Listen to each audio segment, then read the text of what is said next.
Dizzy Gillespie was an American jazz trumpeter. He originated in South Carolina, and his career spanned 1953 to 1993. Um, Little stories about him. He was once fired from Cab Calloway's band for stabbing Cab Calloway in the leg. Midway through his career, at a party, his trumpet got bent. Somebody sat on it, apparently, or something like that. And he found that he liked the sound. So although he got it straightened out, he felt himself hankering for the sound of the bent trumpet. So he got several of them, actually, over the years, specially made with the trumpet pointing up at a 45-degree angle. And I think my favourite story, in 1964, he put himself forward as a presidential candidate, proposing various things, but including changing the name of the White House to the Blues House, a cabinet mostly of famous musicians. The Librarian of Congress was going to be Ray Charles, for example.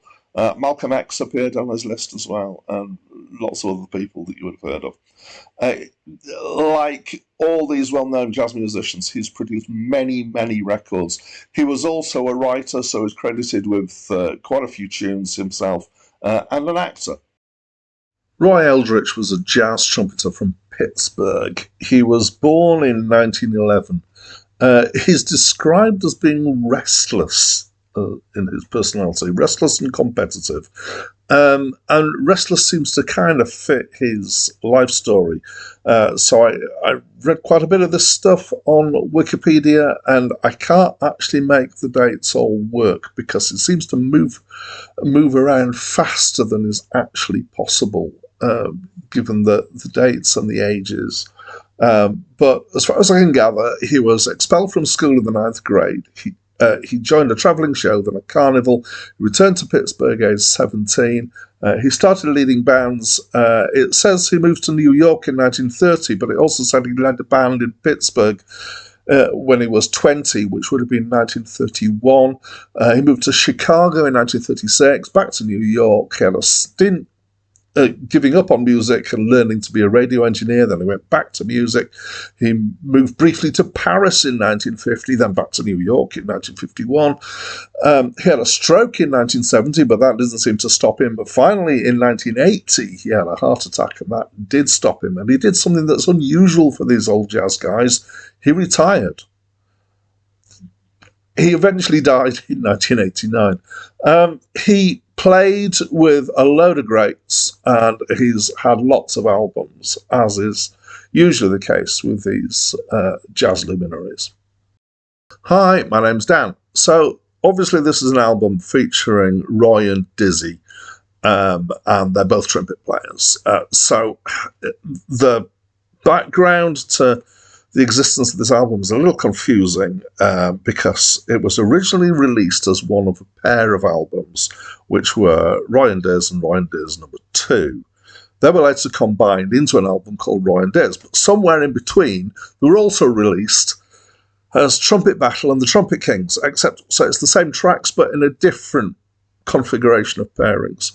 However, the list that I'm working from most definitely says Roy and Diz number 2. So I listened to the 4 tracks in the order that I found out about that comprised Roy and Diz number 2. Okay. And in order, a medium pace track, a slow pace track, a very, very fast pace track, and a fast bass track. There's the 2 trumpets from our named guys. There's also a piano, a drummer, and a bassist. And bass, of course, with jazz is an upright acoustic bass. The piano is being played by a guy I've heard of. It's Oscar Peterson. And the drums have been played by somebody I've vaguely heard of called Louis Belson. The bass, well, nobody's ever heard of the bassist. He's a guy called Ray Brown. And it's fairly kind of standard jazz. They do bits of the tune. There is only one of the tracks here that I would actually know the tune from, which is Blue Moon. It's a lot faster than you would expect from being sung. This is the last track on the album. But you can just about pick out the tune at various points in there. There's a lot of soloing, of course. Other than that, from my knowledge of jazz, I would say it's a fairly standard small band jazz album, except it's more energetic than most, and it's a lot of fun. So I enjoyed it. Do you know this album? Are you a jazz expert? Have you got anything to say? I'd love to know what you want to say about this album.